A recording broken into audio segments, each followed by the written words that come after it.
practicamos tantito. Regálame, por favor, Marcela, tu nombre, a qué te dedicas y un poquito de tu historia, digamos, de tu trayectoria periodística. Adelante. Soy Marcela de Jesús Natalia, indígena ñondá. Nací en Los Liros, municipio de Xochistlahuaca, Guerrero.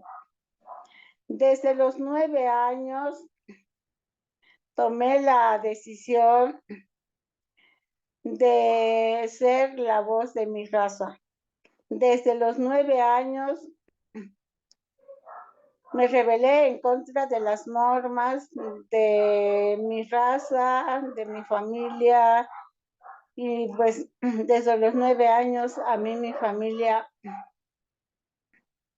pues no me respaldó, no me apoyó en mi decisión porque yo fui hija de padres separados.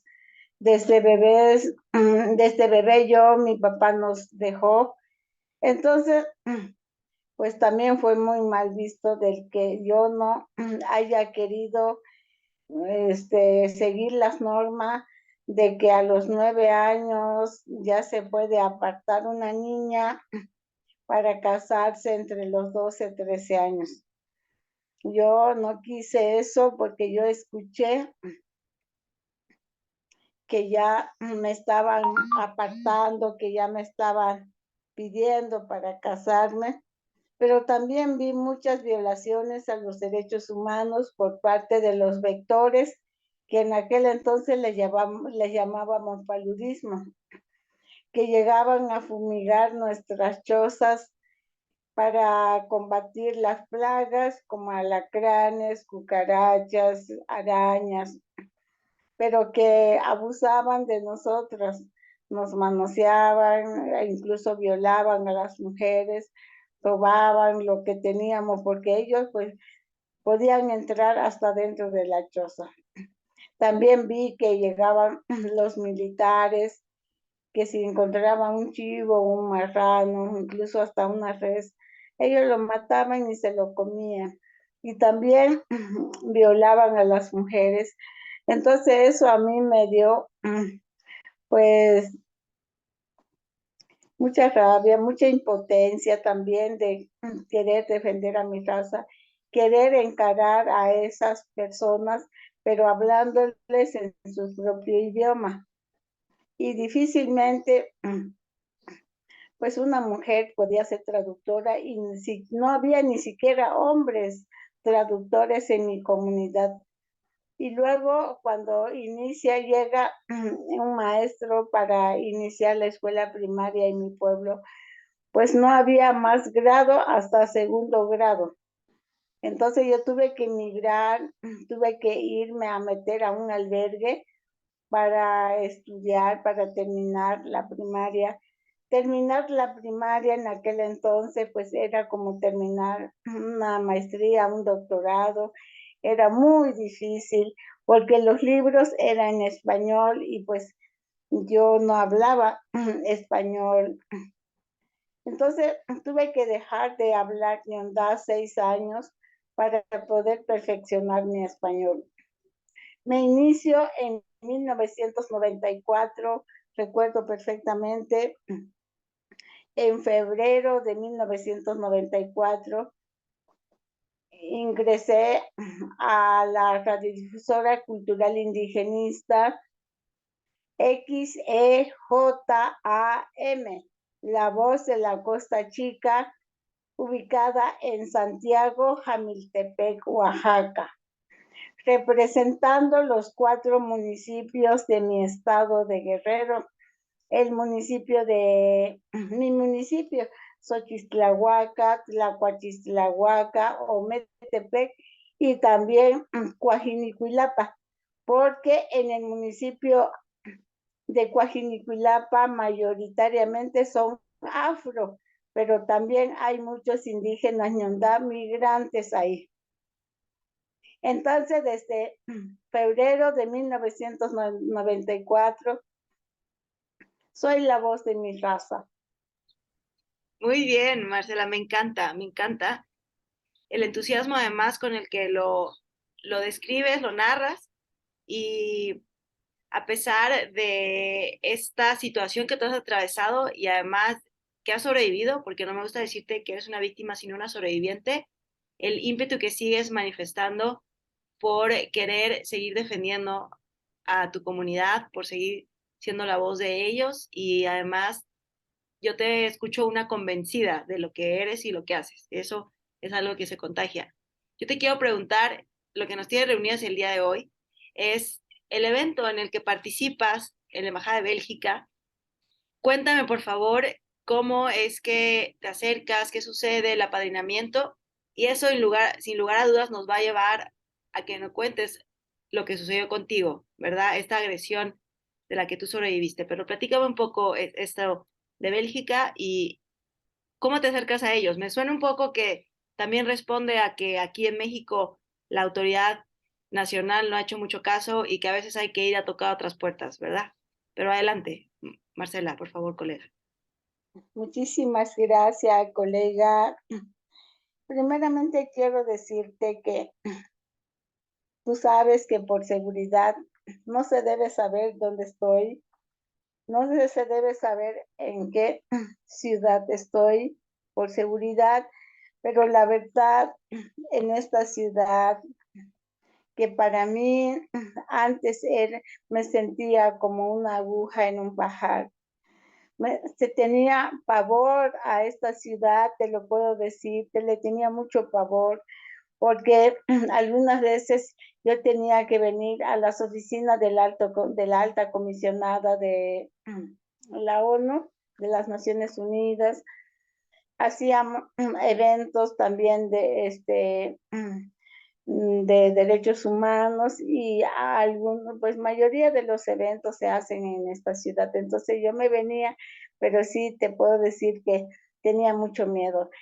En la actualidad, a esas alturas, de verdad créeme que estoy emocionada, se me pone chinita la piel, que me digas colega y que Almudena, la periodista del periódico El País de España, también me diga colega, el que Gloria, la periodista de la revista Proceso, me diga colega, porque en mi región, en la región de la Costa Chica, déjame decírtelo, a esta indígena pues casi, casi es una basura allá, porque el gremio periodístico, ¿cómo es posible que van a tener a una indígena y luego sin una carrera universitaria? No, no sirve, no tiene la capacidad. A pesar de que yo fui capacitada, yo te sé todo lo de una radiodifusora desde cómo operar, porque yo en Radio Guerrero Metepec, yo era operadora técnica y locutora a la vez y productora también de mis programas. Entonces yo sé, aprendí a editar, aprendí, también me capacitaron para escribir una nota periodística del balazo, el balacito y el desarrollo y todo eso lo sé hacer. También sé hacer la programación, sé producir.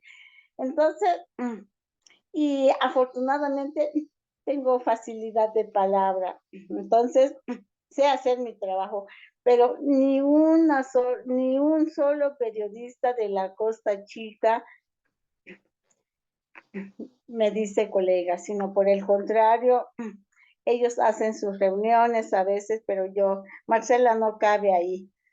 Y ahora, en esta ciudad tan enorme, con grandes profesionales, y que me digan colega la verdad, y sobre todo que ahora ya pertenezco a la red de periodistas a nivel nacional. Y ahora con el apadrinamiento de la Embajada de Bélgica, ay, brinqué frontera. O sea, esta mujer indígena brincó fronteras. Y la verdad estoy muy agradecida con CIMAC. Desde el momento que CIMAC me acompaña para exigir justicia, para visibilizar mi caso, a partir de ese momento cambia mi vida. A partir de ese momento cambia mi situación, porque yo antes me sentía sola, me sentía desamparada, me sentía pues muy vulnerada, pero ahora con esta entrevista y con otras entrevistas, y cuando me dice Simar, tu caso es un caso relevante y que te vamos a proponer para que un país de la Unión Europea te pueda apadrinar. Entonces, yo desconocía que más allá de nuestras fronteras, o sea, que exista la delegación de la Unión Europea en México y que el embajador de la Unión Europea, o sea, ni en sueño conocerlo, ni en sueño conocerlo, cuando yo me tomo la foto con el embajador de la Unión Europea y cuando yo voy a un desayuno en la delegación de la Unión Europea, wow, ahí dije yo y lo sigo diciendo, es un sueño hecho realidad. Es un sueño hecho realidad porque yo quiero gritarle al mundo que existe mi raza ñondá.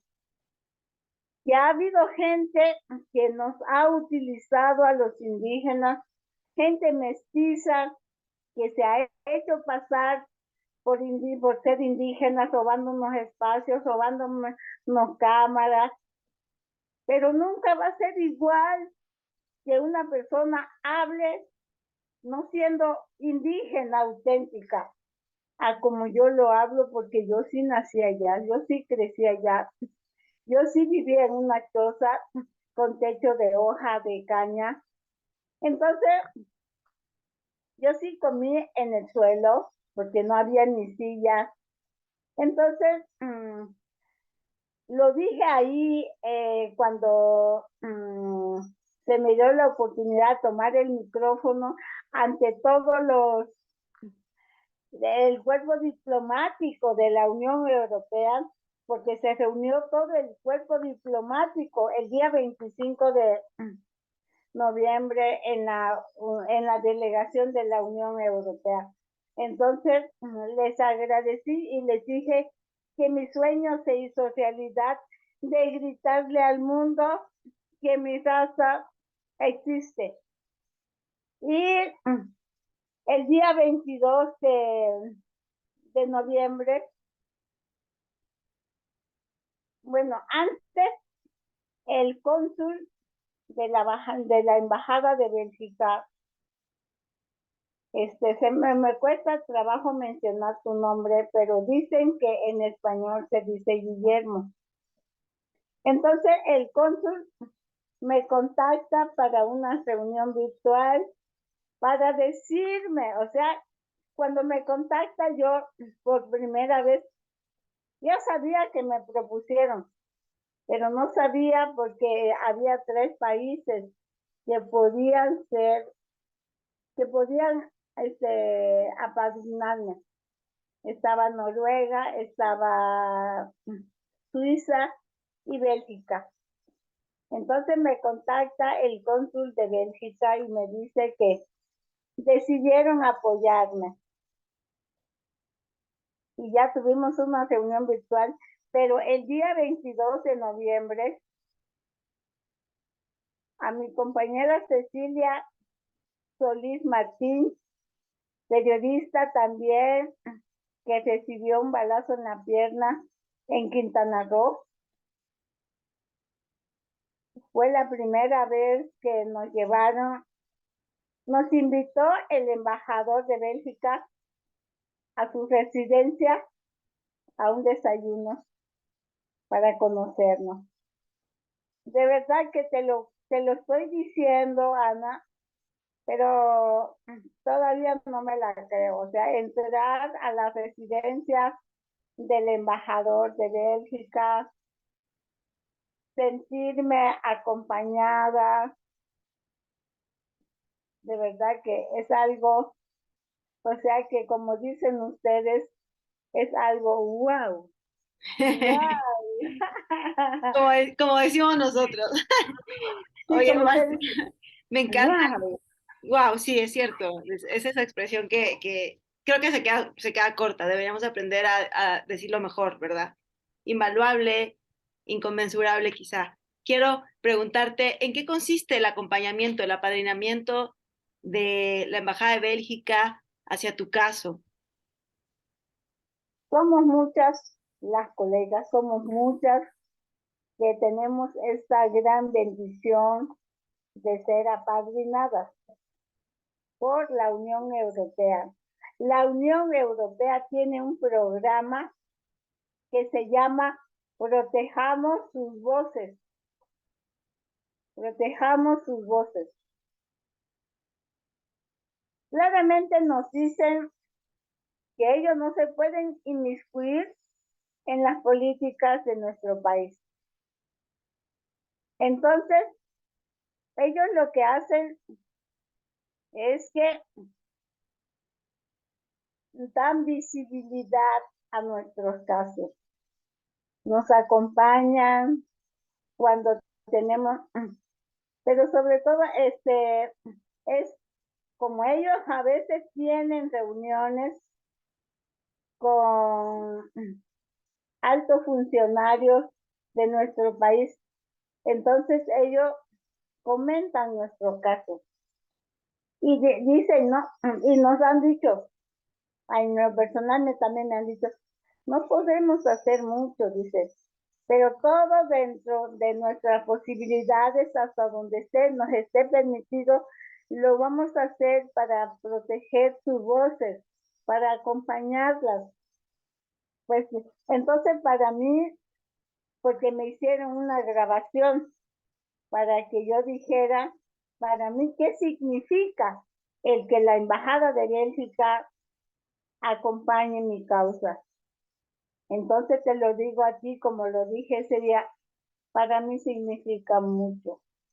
Para mí significa mucho, me siento fortalecida, me siento acompañada y si he luchado sola, pidiendo justicia, queriendo regresar a mi casa, queriendo recuperar mi plaza que me quitaron en Radio Guerrero Metepec, pues el que un cónsul de la Embajada de Bélgica o el mismo embajador de la Embajada de Bélgica o el embajador de la Unión Europea diga algo que sabe del caso de Marcela de Jesús Natalia, indígena ñondá. La verdad es mucho. Para mí es mucho. Entonces, es un sueño hecho realidad, es algo muy grande, grande para mí, de verdad que vencer, incidir a nivel nacional, porque cuando sufrí el atentado, de verdad que fue muy sonado el caso a nivel nacional e internacional. Hubo países en donde colegas marcharon pidiendo justicia, pero pues yo estaba inconsciente. Ahora, a través de ustedes, colegas, yo puedo agradecer. Me siento profundamente agradecida porque cada entrevista, cada vez que comparten mi caso, cada vez que publican mi caso en cualquier medio, me están ayudando a que se me haga justicia.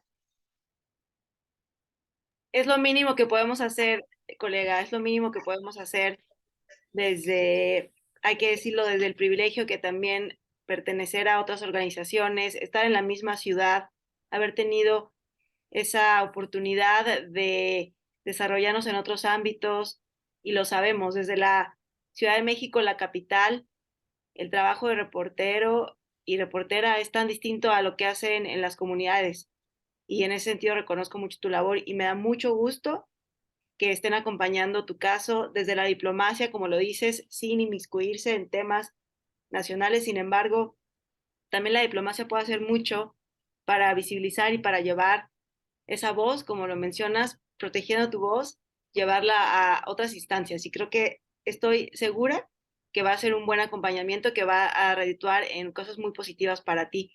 Para finalizar, Marcela, te quisiera preguntar cómo va tu caso. Eh, ¿Ha habido algún avance en el sentido de que puedas recuperar tu plaza? Ya se cumple, me parece que un año, ¿no? Que estás sin ella. Cuéntame en ese sentido, o brevemente, lo que me puedas compartir sobre tu situación en cuanto al mecanismo de protección a personas defensoras de derechos humanos y periodistas y cómo va eso, cómo va, porque también es importante darle ese seguimiento, ¿no? Mira, la verdad es que estoy muy decepcionada con la actual gobernadora, siendo mujer y siendo de un partido, pues de izquierda se decía, un partido nuevo, funcionarios frescos, y que en esta administración me hayan quitado mi plaza. Porque el anterior gobernador, Héctor Astudillo Flores, siempre me manifestó el exdirector general de Radio y Televisión de Guerrero que tenían nada más como cubriendo mi plaza mientras yo regresaba. Entra esta administración con la gobernadora Evelyn, fue la primera mesa de trabajo hace un año o un poco más de un año, y se burló de mí el director general de Radio y Televisión de Guerrero. Me sentí violentada, me sentí victimizada, de que yo no puedo regresar a mi plaza porque esa no es mi plaza, que las plazas no tienen dueños. O sea, así fue de duro conmigo, que esa no es mi plaza y que me puede dar otra plaza en otra parte. Pero que la gente que me discriminaba en la radio necesita trabajar en armonía. Para que la gente, mis compañeros que me discriminaban, para que ellos trabajen en armonía, yo no debo de regresar. ¿De qué se trata? Ese es el mensaje que se te transmite, Marcela, por ello no puedes regresar a tu plaza. Así es, porque yo no, porque dijo el director general que porque como llegué de voluntaria. Cuando yo llego a Radio Guerrero Metepec, después que salí de la cárcel, no había plaza. Y te lo puedo decir ahorita, Ana, que no hay una plaza basificada para un hombre indígena, menos para una mujer indígena. Cuando yo llego a Radio Guerrero Metepec, estuve de voluntaria, porque había una locutora ñondá, pero después ella renunció y me quedé con su espacio, pero ahí me di cuenta que no había plaza, que era por honorarios, 350 pesos a la quincena, sin derecho a vacaciones, a aguinaldo, ni nada. Entonces estuve mucho rato de voluntaria, después por honorarios, y después fui y hablé cuando hubo cambio de gobierno, que históricamente ganó la oposición en mi estado con el gobernador Severino Torreblanca Galindo. Ujú. Permíteme un Sí, segundito, claro, ¿sí? claro, Marce, claro. Permíteme un segundito, permíteme un segundito. Listo, Adelante, pues. adelante, Marcela, sí. Ajá, entonces yo fui, hablé con el nuevo director que era el licenciado Jorge Camacho Peñalosa. En 2005, Jorge Camacho Peñalosa lo nombró el gobernador Severino Torreblanca Galindo en aquel entonces como director general de Radio y Televisión de Guerrero. Entonces fui y hablé con él, le dije, oiga, yo estuve de voluntaria, ahora llevo rato de supernumeraria, no puede seguir esta situación así porque los indígenas no tenemos una sola plaza supernumeraria. Yo quiero una plaza supernumeraria. Él me dijo, yo te la voy a dar. Sin más, ni siquiera fui a su oficina, me lo topé en un pasillo y no habló más conmigo, yo te la voy a dar. Y a mí me la dio. ¿Y por qué digo que es mi plaza, colega? Porque yo la fui a pedir y porque yo luché por esa plaza y porque a mí me la dieron. Entonces sí es mía. Y el Díaz, el actual director general de Radio y Televisión de Guerrero, no puede decirme que no es mía. Y no puede estarme revictimizando diciendo que por armonía de la radio yo no debo regresar porque me van a discriminar. Es como lo que está sucediendo de que yo ando huyendo mientras mis autores intelectuales andan sueltos. Ni siquiera se le ha investigado. Yo sí tengo que huir, yo sí tengo que andar fuera de mi casa y de mi trabajo. Lo mismo sucede entonces en la radio. Si los mestizos que están en la radio no toleran a las y los indígenas que se sienten, porque son basificados, se sienten dueños de la radio, y que esta indígena no cabe entre ellos, ese no es mi problema. Tienen que entender que nuestro país es multicultural y multiétnico. Y les gusta o no, esta indígena tiene derecho a esa plaza y tiene derecho de ejercer su labor. Es correcto, Marcela. Es correcto, más claro no lo puedes decir. Y deseo en verdad que este apadrinamiento de la embajada, este acompañamiento que se está haciendo de tu caso, también incida en que tú puedas recuperar tu plaza y que también puedas de alguna manera recuperar esa dinámica que tenías antes de tu agresión, porque de lo que no se habla mucho es que el desplazamiento de los periodistas que son sobrevivientes de violencia es también algo que arranca de la comunidad que los necesita, que ha estado apoyándose en ellos para que sean también eco de su voz, pues algo que los separa y que finalmente termina por de alguna manera afectar la labor, ¿no? Separarlos de ahí, de donde han estado trabajando y colaborando, es algo que también incide en la comunidad, no es nada más la afectación al periodista. Te agradezco mucho, Marcela, por estos minutos y te mando un abrazo solidario. Muchísimas gracias, colega. De verdad que te abrazo y te manifiesto mi profundo agradecimiento por esta entrevista. Muchas gracias. Unidos somos más fuertes. Y ustedes, les agradezco por apoyar a esta mujer indígena, porque tengo las fuerzas, porque soy candidata a pensión vitalicia por riesgo de trabajo, pero no quiero eso. Yo quiero seguir ejerciendo, porque como tú dices, soy una sobreviviente. ¿Cuántas colegas mujeres, cuántos colegas hombres no han sobrevivido de un atentado? Yo soy la única sobreviviente, pero no por eso no voy a regresar a mi trabajo. Con más ganas quiero seguir ejerciendo. Entonces, al solidarizarte con esta mujer indígena sobreviviente de una muerte segura, de verdad que estoy muy agradecida contigo. Aquí estamos, Marcela. Aquí estamos y seguiremos aquí. Te mando un abrazo, que tengas una linda tarde. Igualmente, un abrazo.